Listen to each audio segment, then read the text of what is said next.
जय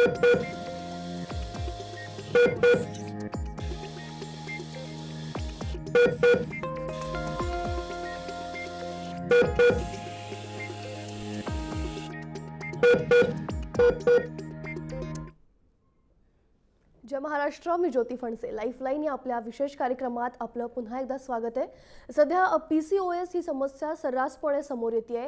तर PCOS जे आहे नेमकं काय आहे, त्याचा धोका आणि त्याचे उपचार काय आहेत याबद्दल आपल्याला आज चर्चा करायची आणि या समस्येवर मार्गदर्शन करण्यासाठी आपल्यासोबत स्टुडिओत आहेत स्त्रीरोग तज्ञ डॉक्टर अनिता चव्हाण. डॉक्टर, तुमचं स्टुडिओत खूप खूप स्वागत आहे. नमस्कार. डॉक्टरांशी चर्चा करायचीच आहे, पण त्याआधी आपण एक खास रिपोर्ट पाहूयात.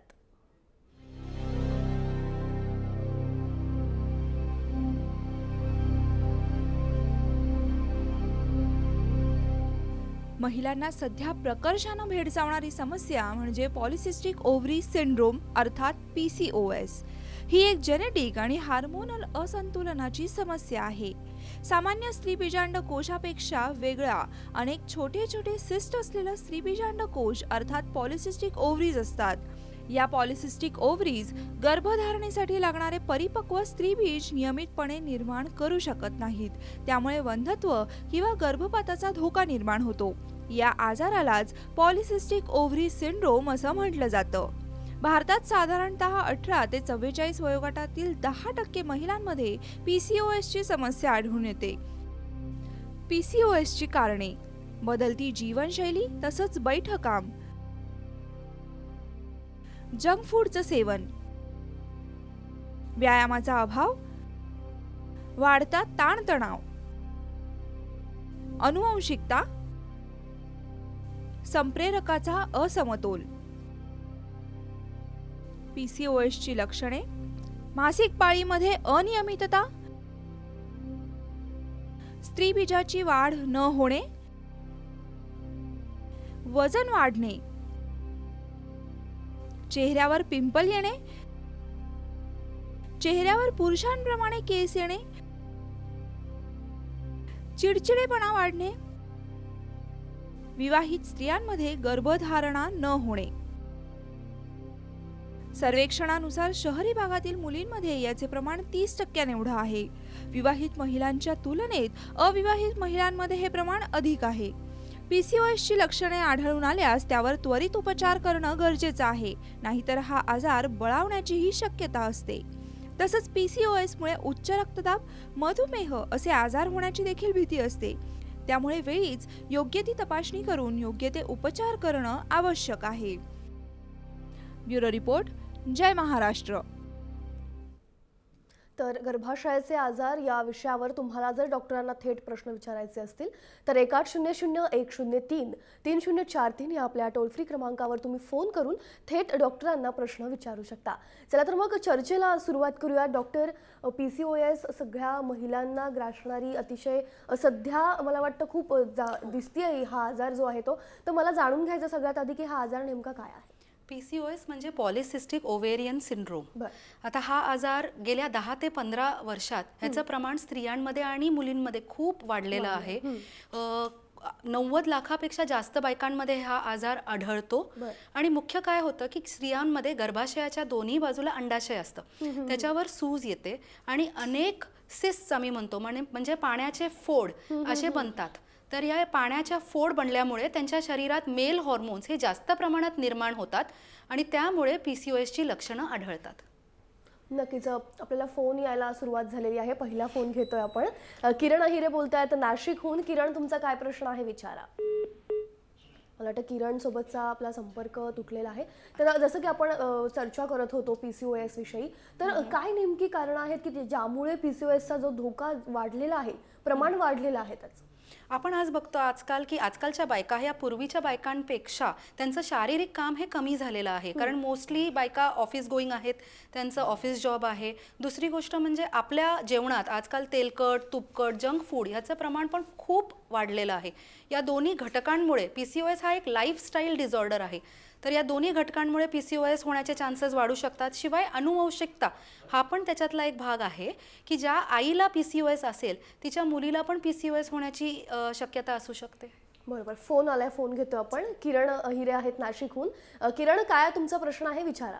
माझा प्रश्न आहे की मला जेव्हापासून पिरियड्स येतात ना बर तेव्हापासून मला फक्त एकच दिवस फ्लो होतो बर आणि पोटाचा शेप पण खूप वाढलाय माझ्या. बर बर त्यांनी ही जी काही समस्या सांगितली त्याचा आणि पीसीओएसचा काही संबंध आहे का?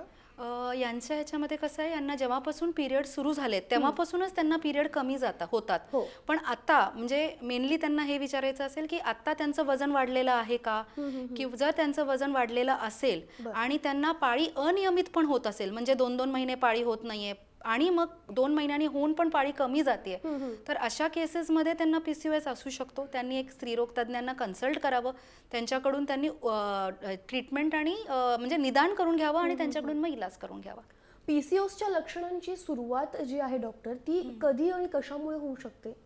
पीसीओएस आजकाल आपल्याला म्हणजे तरुण मुलींमध्ये पण आपल्याला तो पाहायला दिसतो. मिळतो, पाहायला मिळतो. त्यांच्यामध्ये मेनली तरुण मुलींमध्ये काय असतं की जंक फूडचं प्रमाण जास्त, एक्सरसाइज अजिबात नाही, तर त्यांना सुरुवातीला पाळी सुरू होते तर 2-3 वर्ष कधी कधी पाळी अनियमित असू शकते. पण 18 वर्षानंतर पण जर पाळी अनियमित असेल, अंगावरून खूप कमी जात असेल किंवा दिवस पण कमी जात असतील, तर मग थोडंसं मग आईने जरा सतर्क होऊन स्त्रीरोग तज्ज्ञांना कन्सल्ट करणं गरजेचं आहे.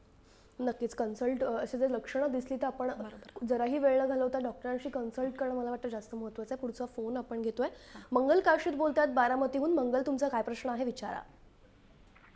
नमस्कार मॅडम. नमस्कार. मी बारामतीवरून मंगल काशीद बोलते. माझं वय 38 आहे. बर मला पिरियडच्या आधी 2 दिवस खूप त्रास होतो आणि पिरियडचे 4 दिवस पूर्ण खूप त्रास होतो. सारा डॉक्टरांना दाखवलं, सोनोग्राफी वगैरे केली, पण ते सांगतात की सूज आहे म्हणून. बर आणि ते पोटात खूप दुखतं माझ्या, तर त्याच्यासाठी आपल्याला काय, मग डॉक्टर काही सांगतात त्याच्यावर फक्त आपले पेन किलरच्या टॅबलेट देतात ते, बर आणि तेवढी घेतली की तेवढ्यापुरतं बरं वाटतं आणि त्या टॅबलेटचं हे झाल्यानंतर परत पोटात दुखायला लागतं, खूप दुखतं, म्हणजे त्रास, चक्कर वगैरे येते, उलटी आल्यासारखं होतं, हालचाल करता येत नाही अजिबात, असा त्रास होतो मला खूप. नक्कीच त्यांचा प्रश्न खूपच चांगला आहे. त्यांना त्रासही होतोय. हे जे त्यांचं जी लक्षणं आहेत ती मुख्यतः आम्ही एंडोमेट्रिओसिस म्हणून म्हणतो, की ज्याच्यात पिरियडच्या आधी आणि पिरियडमध्येही खूप दुखतं. एंडोमेट्रिओसिसमध्ये काय होतं, पाळीमध्ये जे ब्लड असतं ते कधी कधी ट्यूब्स म्हणजे फेलोपियन ट्यूब्स किंवा बीजनलिकेच्या द्वारा पोटात जमा होतं आणि तिकडे त्याचा चिकाटा बसतो आणि त्यामुळे पाळीमध्ये आणि पाळीच्या आधी प्रचंड दुखतं. तर त्यांनी काय करावं की स्त्रीरोग तज्ज्ञांना कन्सल्ट करून एक कलर डॉपलर म्हणून असतं, त्याच्यात आपण बघू शकतो की त्यांना हा त्रास आहे का, आणि जर का त्यांना हा त्रास असेल तर त्याचा इलाजही होऊ शकतो. त्याच्यावर टॅबलेट्सही आहेत, इंजेक्शन्सही आहेत, सगळं होऊ शकतं. नक्कीच. पुढचा एक फोन घेतो आपण. आशिष लंगडे बोलतात लातूरहून. आशिष, तुमचा काय प्रश्न आहे थेट विचारा.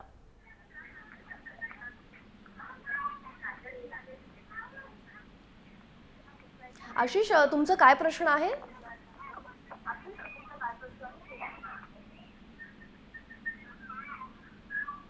हॅलो. आशिष, तुमचा आवाज येतोय. टीव्हीचा आवाज जर कमी केलात तर आपल्याला जास्त बोलता येईल. तुमचा काय प्रश्न आहे विचारा.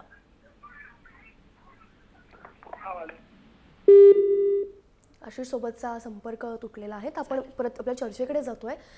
हा जो त्रास आहे पीसीओएसचा, तो मुख्यतः कोणामध्ये होण्याची जास्त शक्यता असते? साधारणतः वयोगट हे 18 ते 35 किंवा 40 या वयोगटातील बायकांना हा पीसीओएसचा त्रास जास्त प्रमाणात होतो. ज्यांचं वजन जास्त आहे म्हणजे ओबेसिटी, स्थूलपणा ज्यांच्यामध्ये जास्त आहे त्यांच्यामध्ये होऊ शकतं. ज्यांच्या आईला म्हणजे अनुवंशिकता, ज्यांच्या आईला पण हा त्रास आहे त्यांच्यामध्ये होऊ शकतो, आणि ज्यांची एक्सरसाइज अजिबात नाही आहे त्यांच्यामुळे होऊ शकतो. तर हे काही कारणं असू शकतात. आहेत. बरोबर आहे. पण पीसीओएस झालेलं आहे हे कसं ओळखायचं, त्यासाठी काही चाचण्या आहेत का? हो, चाचण्या पण आहेत.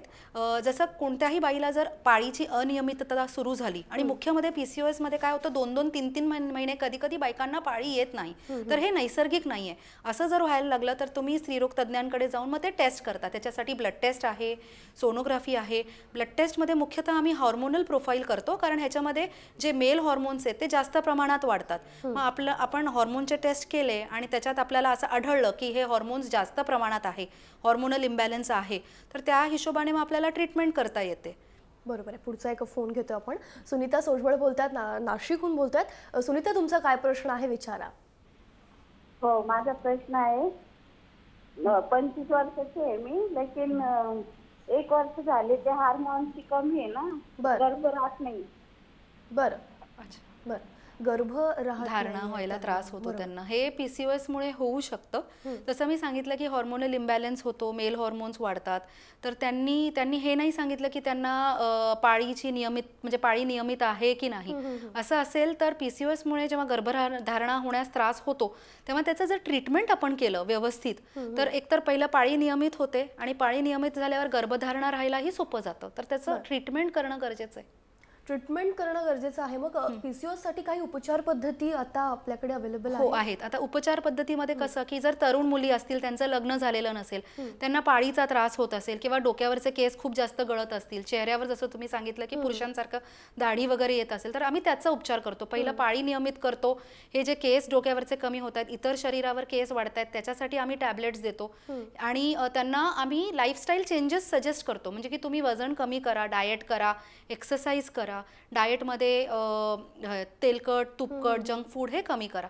ज्या विवाहित असतात आणि त्यांना गर्भधारणा राहत नसते त्यांना आम्ही स्ट्रेट त्या हिशोबाने ट्रीटमेंट स्टार्ट करतो. की पहिलं तर आम्ही कधी कधी लॅप्रोस्कोपी करून बघतो की त्यांच्या गर्भपिशवीत किंवा अंडाशयावर जर जास्त सूज असेल तर एक लॅप्रोस्कोपिक PCO ड्रिलिंग म्हणून असतं की ज्याच्यात आम्ही ओव्हरीचे साईज किंवा हे सिस्ट कमी करतो आणि त्याच्यानंतर गर्भधारणा ही लवकर राहते. बरं, एक फोन घेतोय आपण. पुढचा फोन आहे, अतुल राणे बोलतात पुण्याहून. अतुल, तुमचा काय प्रश्न आहे विचारा. हा मॅडम, माझ्या मिसेसची 4 महिन्यापूर्वी सोनोग्राफी केली होती. तर त्या सोनोग्राफीमध्ये लेफ्ट ओव्हरीला सिस्ट सांगितलेले. ते सिस्ट जवळजवळ 17 mm होती. तर परत 2 महिन्यांनी केल्यावर 2.3 सेंटीमीटर झाली. मला वाटतं त्याच्यावर ऑपरेशन हाच पर्याय आहे मॅडम. नक्कीच. हे जे सिस्ट वाढणं किंवा हा जो आता प्रकार आजकाल बऱ्याच मी पण पाहतीये, त्याच्या मागचं नेमकं काय कारण असं आणि ऑपरेशन शिवाय हे बरं होऊ शकतं की ऑपरेशन करणंच गरजेचं आहे? कसं असतं की सिस्ट मी तुम्हाला सांगितलं की छोटे पण सिस्ट असतात, मोठे पण सिस्ट असतात. जर छोटे छोटे सिस्ट असतील 2 सेंटीमीटर वगैरे तर आम्ही ट्रीटमेंट देऊन त्यांना म्हणजे शरीरात ते एब्झॉर्ब होतात. तर गोळ्यांनी फरक पडू शकतो. पण कधी कधी काही बायकांचं कसं होतं की त्यांना PCOS मुळे सिस्ट जेव्हा होतात तेव्हा स्त्रीबीज तयारच होत नाही. ठीक आहे, मग त्याच्यासाठी कधी कधी आम्हाला म्हणजे ज्यांना गर्भधारणा होत नाही त्याच्यासाठी मग एकतर आम्ही पहिले टॅबलेट्स देऊन बघतो. जर सिस्ट डिझॉल्व्ह झालं तर खूपच छान. पण सिस्ट नाही डिझॉल्व्ह झाले आणि स्त्रीबीज जर फॉर्म नाही होत असेल तर मग लॅप्रोस्कोपी करणं हे गरजेचं ठरतं. पण सुरुवातीला टॅबलेट्स देऊन बघू शकतो. आणि खूप मोठे जर सिस्ट असतील तर मग म्हणजे 4-5 सेंटीमीटरपेक्षा जर मोठा सिस्ट असेल तर मग त्याच्यासाठी शस्त्रक्रिया करावी लागते. मात्र मग शस्त्रक्रियेनंतर आपण अशी गॅरंटी देऊ शकतो किंवा असं आहे का की सिस्ट पुन्हा उद्भवणार नाही? ते पुन्हा उद्भवण्याची शक्यता होऊ शकतं. कारण जसं मी सांगितलं की हा लाईफस्टाईल डिसऑर्डर आहे. तुम्हाला आपल्या वजनावर मग जंक फूडवर कंट्रोल ठेवावंच लागतं. आणि जर पुढे तुम्हाला परत अनियमित पाळी झाली किंवा वजन खूप जास्त वाढलं तर हा त्रास तुम्हाला परत उद्भवू शकतो. बरोबर आहे. डॉक्टर, आपण जसं की आज पाहतोय आजकालच्या स्त्रिया ज्या आहेत ते काम वगैरे करतात, त्यामुळे बाहेर पडणं झालं, प्रदूषणाशी सामनाला जेवणाच्या वेळा ज्या आहेत त्या बदलल्या जातात, एकूणच काय तर जीवनशैली थोडीशी बदलली जाते आणि मग या सगळ्यांचा परिणाम जो आहे त्याचा परिणाम म्हणजेच PCOS म्हणायचं का? हो, थोडक्यात आपण असं बोलू शकतो की जीवनशैली आजकाल खूपच फास्ट झाली आहे. आणि जसं तुम्ही म्हणालात की बायका बाहेर जातात त्यामुळे जे अवेलेबल आहे म्हणजे जे त्यांना मिळतं ते खातात. आणि बाहेर जंक फूड हेच बऱ्याच प्रमाणात मिळतं. हेल्दी फूड जास्त मिळत नाही. त्यांना कदाचित जेवण बनवायला पण वेळ मिळत नाही घरी, तो पण एक प्रॉब्लेम असतो. तर ही आपण म्हणजे आपल्या आधीचं जनरेशन जे होतं म्हणजे आपली आई वगैरे जे होते ते फिजिकल काम पण खूप करायचे. त्या हिशोबाने फिजिकल काम पण आपलं कमी झालेलं आहे. तर जरी आहार जास्त असला आणि तुम्ही रेग्युलर एक्सरसाइज केलं आणि ते वजन तुमचं कंट्रोलमध्ये ठेवलं तर मग तुम्हाला हा त्रास उद्भवण्याची शक्यता कमी आहे. बरोबर आहे. वजन कंट्रोलमध्ये ठेवणंही तितकंच महत्त्वाचं आहे. बरोबर आहे. पुढचा फोन आला आहे, अश्विनी बोलतायत. अश्विनी, तुमचा काय प्रश्न आहे? हॅलो, बोला अश्विनी, काय प्रश्न आहे तुमचा? हा मॅडम, मला 2 महिने येत नाही पाळी. बर. आणि खूप पोट दुखतं, एक साईडला खूप पोट दुखतं. बर. 2 महिने येत नाही. तुमचं वय काय आहे अश्विनी? 30. बरं, नक्कीच. डॉक्टर, मला वाटतं बऱ्याच मुलींमध्ये हा प्रॉब्लेम आहे की अनियमितता आहे पाळीमध्ये. मग याचं काय नेमकं कारण आहे? आता ह्यांनी जसं सांगितलं यांचं वय 30 आहे, तर या केसमध्ये यांना PCOS असू शकतं. तर त्यांनी म्हणजे स्त्रीरोग तज्ज्ञांना दाखवावं, सोनोग्राफी करून घ्यावी, चाचणी करून घ्यावी. कदाचित PCOS निघेल, तर त्या हिशोबाने त्याने पाळी नियमित करण्यासाठी गोळ्या घ्याव्यात. आता तरुण मुलींमध्ये जसं तुम्ही मला विचारलं की तरुण मुलींमध्ये कधी कधी सुरुवातीला जेव्हा पाळी येते तेव्हा ती अनियमित असते, पण 1-2 वर्षात ती पाळी नियमित होऊन जाते. जसं मी सांगितलं की 17-18 वर्षाच्या नंतरही जर पाळी अनियमित राहिली तर मग स्त्रीरोग तज्ज्ञांकडे जाऊन त्याची चाचणी करणं गरजेचं आहे. नक्कीच. पुढचा फोन घेतो आपण. ज्ञानेश्वर बिलारे आहेत पुण्याहून. ज्ञानेश्वर, तुमचा काय प्रश्न आहे? हॅलो ज्ञानेश्वर, तुमचा प्रश्न विचारा. मॅडम. बर, बोला. हॅलो, तुमचा आवाज येतोय ज्ञानेश्वर, प्रश्न विचारा. माझी बायको 46 वर्षाची आहे. बर. तिचं गर्भाशयाचं ऑपरेशन झाले, पण तिला आता 1 तासाला घाम येतोय. बर. तर त्याच्यावर काय उपाय सांगाल का मॅडम? त्यांचं गर्भाशय काढलेलं आहे का? हो हो. म्हणजे यांचा जो प्रॉब्लेम हे म्हणतायत की मेनोपॉज प्रॉब्लेम आहे, म्हणजे रजोनिवृत्ती, गर्भाशय काढलेलं आहे आणि त्याच्यामुळे त्यांना मेनोपॉजचे सिम्पटम्स आम्ही म्हणतो जे तासाला घाम येतो त्याला आम्ही हॉट फ्लॅशेस असं म्हणतो. तर बऱ्याच बायकांना असं होतं. त्यांनी स्त्रीरोग तज्ज्ञांकडे जावं, ह्याच्यावर उपचार आहे, गोळ्या दिल्या जातील आणि त्यांचा त्रास कमी होईल. नक्कीच. पुढचा फोन घेतो आपण. सविता पालघरे आहेत पुण्याहून. सविता, काय तुमचा प्रश्न आहे? मॅडम, माझा प्रश्न असा आहे की मला 2 मुलं आहे. एक 10 वर्षाची मुलगी आहे, एक 7 वर्षाचा मुलगा आहे. त्याच्यानंतर 3 वर्षांनी मी ऑपरेशन केलं फॅमिली प्लॅनिंगचं. त्याच्यानंतर मला आहे ना पाळीला आहे ना 2-2, 3-3 महिन्यांनी पाळीच येत नाही. आधी तर एकच दिवस जाते. त्याच्यानंतर खूप असं चिडचिडपणा वाढलेला आहे माझा. पोट पण असं वाढलंय माझं. वय किती आहे तुमचं? माझं वय 35 आहे मॅडम. 35. तर त्यांचं वय 35 आहे, त्यांचं वजन पण वाढलेलं आहे, पोटही वाढलेलं आहे. तर हे त्यांचं असं आहे की फॅमिली प्लॅनिंगच्या ऑपरेशनमुळे हे होत नाहीये. कारण हा खूप सर्वसामान्य असा गैरसमज आहे की ऑपरेशन नंतर पाळी अनियमित होते, पण ऑपरेशन नंतर पाळी अनियमित होत नाही. हे त्यांचं वजन वाढल्यामुळे कदाचित त्यांना PCOSचा त्रास होऊ असेलही. त्यांनी सोनोग्राफी केली आणि स्त्रीरोग तज्ज्ञांकडे जाऊन चाचणी केली तर त्यांना ते कळेल आणि उपचार केल्यावर त्यांचा प्रॉब्लेम कमी होईल. नुसतीच लक्षणं जाणवतात किंवा लक्षणं सिमिलर दिसतात म्हणून PCOS असं न म्हणता आपण प्रॉपर त्याची टेस्ट करून मग त्याच्यावर उपचार करणं मला वाटतं जास्त महत्त्वाचं आहे. दुसरंही असू शकतं. बरं, मला याच अनुषंगाने विचारायचं की PCOS मुळे काही इतर गंभीर आजार होण्याची शक्यता असते? हो. जसं PCOS मुळे पाळी अनियमित होते, शरीरात मेल हॉर्मोन्स वाढतात, तर ह्याच्यामुळे एक 40 नंतर वगैरे डायबिटीज होऊ शकतं, गर्भपिशवीचा कॅन्सर होऊ शकतो, कोलेस्ट्रॉल वाढतं स्थूलपणामुळे, त्यामुळे ब्लड प्रेशर वाढू शकतं, हार्ट प्रॉब्लेम होऊ शकतो. तर नंतर होणारे हे फार गंभीर आजार हे PCOS मुळे होऊ शकतात. नक्कीच. एक फोन आलाय, आपण फोन घेतोय. तनुजा कुंभार आहे तर मुंबईहून. तनुजा, तुमचा काय प्रश्न आहे? Hello ma'am. तनुजा, विचारा, काय प्रश्न आहे? मला प्रेग्नन्सी राहत नाही आणि पिरियड आल्यावर फक्त 2च दिवस ब्लिडिंग होतं. वय किती आहे तनुजा? वय काय आहे? 22. बर. तर यांचा जो प्रॉब्लेम आहे की पिरियड नियमित आहे पण अंगावरून खूप कमी जातं आणि त्याच्यामुळे त्यांना गर्भधारणा होत नाहीये. तर यांचा कदाचित असं होऊ शकतं की स्त्रीबीज फॉर्म होत नसेल. त्यातलं एक कारण PCOS पण असू शकतं. चाचणी करून PCOS आहे का हे बघावं आणि असेल तर मग PCOS साठी आपण जसं मी सांगितलं की गर्भधारणा राहण्यासाठी आम्ही गोळ्या देतो. गोळ्या दिल्यावर गर्भधारणा राहू शकते. नक्कीच. डॉक्टर, मला एक विचारायचं की आपल्याकडे जसे बाकीचे आजार आहेत, थायरॉइड आहे, मेटाबॉलिक सिंड्रोम आहे, मग याची लक्षणं PCOS सारखीच जवळजवळ तशीच असतात. मग ते बायफर्केट कसं करायचं की हे PCOS नाहीये? बरोबर. हे कसं तुम्ही? सामान्यतः जेव्हा कोणतीही बाई आमच्याकडे येते की मला पाळीचा त्रास होतो तेव्हा आम्ही त्यांना बरेच प्रश्न विचारतो की काय कसं आहे, पाळी स्किप होते का, की अंगावरून कमी जातं की अंगावरून जास्त जातं. आणि थायरॉइड आणि प्रोलॅक्टिन हे 2 हॉर्मोन्सचे टेस्ट आम्ही करतो, कारण थायरॉइड आणि प्रोलॅक्टिन हॉर्मोन्सची गडबड असल्यामुळे पण पाळीची अनियमितता होऊ शकते.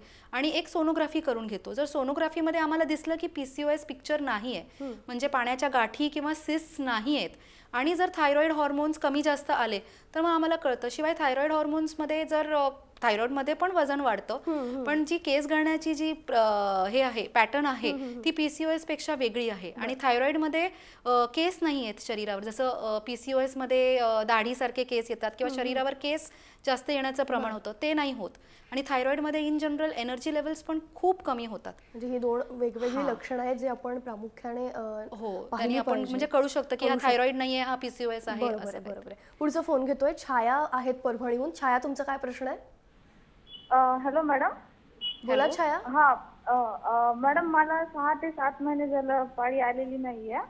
तर मी डॉक्टरला कन्सल्ट केलं, हार्मोनचे स्पेशल डॉक्टर आहेत त्यांना. तर त्यांनी सोनोग्राफी करायला सांगितली होती. तर त्यामध्ये जे राईट ओव्हरी आणि लेफ्ट ओव्हरी जे आहे तर त्याच्यामध्ये साईज जी आहे ती इन्क्रीज झालेली आहे. राईट ओव्हरीची जी साईज आहे 11.6 आहे CG आणि लेफ्टची 11.5 आहे. आणि रिझल्ट मध्ये दिलेलं आहे की evidence of bilateral enlarge ovaries with multiple follicles suggestive of PCOS. आणि मॅडम थायरॉइडची सुद्धा, थायरॉइड नाही हार्मोनची सुद्धा टेस्ट करायला सांगितलं होतं. तर त्यामध्ये सिरम प्रोलॅक्टिन जे आहे ते 38.26 एवढं दिलेलं आहे. तर मॅडम यावर ट्रीटमेंट काय असेल? तुमचं वय काय आहे छाया? 27 वर्ष. बरोबर, नक्कीच. यांनी जे सांगितलंय ते टिपिकल PCOS पिक्चर आहे.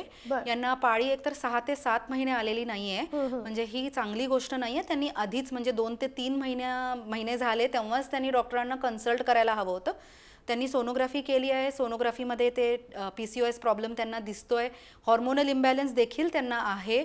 त्यांनी डॉक्टरांना कन्सल्ट करून पहिलं तर पाळी नियमित करण्यासाठी गोळ्या घ्याव्या. आणि कधी कधी काय होतं, पाळी नियमित केल्यामुळेच हा जो प्रोलॅक्टिन हॉर्मोन आहे ऑटोमॅटिकली करेक्ट होतो. पण जर नाही झाला तर प्रोलॅक्टिन हॉर्मोन ह्यांचा जास्त आहे, वाढलेला आहे, तो नॉर्मल आणण्यासाठी पण गोळ्या मिळतात. नक्कीच. मला एक विचारायचं आहे की PCOS या आजाराची तीव्रता कितपत असू शकते? खूप असू शकते. माइल्ड असतं, म्हणजे आम्ही जेव्हा PCOS चे टाइप्स असतात, माइल्ड असतं, मॉडरेट असतं, सिव्हिअर असतं. माइल्डमध्ये काय साधारणतः कळत नाही की म्हणजे अगदी माइल्ड असतात, कधी कधी पाळी पण अनियमित होत नाही, फक्त थोडंफार नियमित असते, थोडंफार अंगावरून कमी जातं. मॉडरेटमध्ये काय होतं की पाळी अनियमित होते, वजन थोडंसं वाढायला लागतं पण तेवढं होत नाही. आता यांनी जसं सांगितलं की 6-6, 7-7 महिने पाळी येत नाही, हे आम्ही सिव्हिअर PCO मध्ये म्हणतो. प्लस ओव्हरीजवर स्वेलिंग पण होतं, मग तोंडावर केस यायला लागतात, स्थूलपणा वाढतो, हॉर्मोन्स जास्त वाढतात, केसावरचे डोक्यावरचे केस गळतात. कधी कधी आम्ही बघतो की म्हणजे जसं पुरुषांमध्ये जसं टक्कल पडतं तसं पण काही बायकांना पडू शकतं. नक्कीच. पण पूर्वी असं असायचं की PCOS बहुधा विवाहित स्त्रियांमध्ये पाहिला जायचा, पण आज ते प्रमाण काही अंशतः कमी होऊन अविवाहित महिलांमध्ये म्हणजे मुलींमध्ये वाढत चाललेलं आहे. त्याचं कारण म्हणजे आधुनिकता. जसं आता पूर्वी आपण बाहेरचे खेळ म्हणजे प्लेग्राऊंडवर जाऊन खेळ खेळायचो, म्हणजे फिजिकली खेळ खेळायचो. आजची मुलं मोबाईल खूप जास्त वापरतात, TV गेम्स खेळतात, व्हिडिओ गेम्स खेळतात, त्यांचं बाहेर जाऊन खेळणं हे फार कमी झालेलं आहे. आणि अगोदर जंक फूड एवढं मिळायचं नाही, आता जंक फूड एवढं मिळतं, त्याच्यामुळे त्यांचं जंक फूडचं प्रमाण पण जास्त आहे. आणि आपण बघितलं तर चाइल्डहुड ओबेसिटी म्हणजे स्थूलपणाही आता मुलांमध्ये आधीपेक्षा म्हणजे 15-20 वर्षांपूर्वीपेक्षा आत्ता जास्त वाढलेला आहे. तर ही मुख्य कारणं ती आहेत. नक्कीच. एक फोन आलेला आहे, आपण फोन घेतोय. सोनाली पवार बोलतायत. सोनाली, तुमचा काय प्रश्न आहे विचारा. मॅडम, माझं म्हणजे पहिली नॉर्मल डिलिव्हरी आहे, नंतर सिझर झालेले आहे आणि त्यानंतर म्हणजे पाळी अशी अनियमित 2 महिने 1.5 महिने पाळी येत नाही. आणि मध्ये 2-3 महिने येत होती रेग्युलर, परत बंद 2 महिन्यांनी यायला. मूल किती वर्षाचं आहे तुमचं लहान? तो आता 2 वर्षाचा होईल. अच्छा. त्याला किती वय म्हणाले? तुमचं वय काय आहे सोनाली? 26. 26. तर तुमची पहिली नॉर्मल डिलिव्हरी झाली आणि दुसरं सिझेरियन झालं, तर तुम्हाला असं वाटत असेल की कदाचित सिझेरियनमुळे माझी पाळी अनियमित झाली, पण तसं नाही आहे. कारण बहुतांश काय होतं की सिझेरियन झाल्यानंतर बायका बराचसा आराम करतात आणि खूप तेलकट तुपकट खातात, त्याच्यामुळे वजन वाढतं आणि हे वजन वाढल्यामुळे पाळी अनियमित होते. तर सिझेरियनमुळे पाळी अनियमित झालं हा जो समज आहे तो थोडासा चुकीचा आहे. पुष्पा मोरे यांचा फोन आलेला आहे, आपण तो घेतोय. पुष्पा, तुमचा काय प्रश्न आहे? हॅलो पुष्पा, तुमचा प्रश्न विचारा. हॅलो. हा मॅडम, माझं वय 36 आहे आणि माझं दुसऱ्या मुलीच्या वेळेस माझं सीझर झालं होतं, पण आता ते त्याच्यानंतर कसं झालं मॅडम की मला पहिल्या दिवशीच फक्त ब्लिडिंग थोडंसं होतं आणि मग त्याच्यामुळे माझ्या गर्भात प्रॉब्लेम असेल का ते विचारायचं. आणि PCOS म्हणजे काय हे मला माहिती नाही, कारण की आता टीव्ही लावला ना त्याच्यामुळे मला PCOS म्हणजे काय माहिती नाही, तर जरा सांगता का? यांची पण पाळी सिझेरियन नंतर अनियमित झाली आहे, तर त्याचं कारण म्हणजे तुमचं वजन किती आहे ते बघणं गरजेचं आहे. तुम्हाला इतर काही हॉर्मोनल प्रॉब्लेम आहे का, जसं आपण सांगितलं थायरॉइड, प्रोलॅक्टिन, हे टेस्ट करणं गरजेचं आहे. एक सोनोग्राफी करणं गरजेचं आहे. सोनोग्राफीमध्ये PCOS म्हणजे गर्भपिशवीच्या बाजूला 2 अंडाशय असतात प्रत्येक बाईला, त्याच्यावर सूज येते आणि पाण्याचे फोड किंवा मल्टिपल सिस्ट असे फॉर्म होतात. त्यामुळे शरीरात हॉर्मोनचं प्रमाण वाढतं आणि पाळी अनियमित होते. हे PCOS तुमचं ते मिस झालं म्हणून. तर तुमचं जो प्रॉब्लेम आहे तुम्ही स्त्रीरोग तज्ज्ञांकडे जाऊन त्याची चाचणी करून त्याचा इलाज करणं गरजेचं आहे. कदाचित PCOS असू शकतो, कदाचित हॉर्मोनल इम्बॅलन्स पण असू शकतो. नक्कीच. एकूणच काय तर मग लक्षणं जाणवली डॉक्टरांकडे जा आणि त्याच्यावर उपचार घ्या, योग्य उपचार घ्या आणि काही होणाऱ्या धोक्यांपासून आपण वाचू शकतो. खरं तर खूप छान चर्चा होती. आपल्याला अजूनही फोन येतात पण वेळेअभावी आपल्याला इथेच थांबावं लागतंय. आपण इथे आलात, खूप मोलाचं मार्गदर्शन केलं, त्यासाठी खूप खूप धन्यवाद. तर लाईफलाईन या आपल्या विशेष कार्यक्रमात आज आपण इथेच थांबतोय. उद्या आणखी एक महत्त्वाचा विषय घेऊन येणार आहोत. तुम्ही पाहत राहा जय महाराष्ट्र.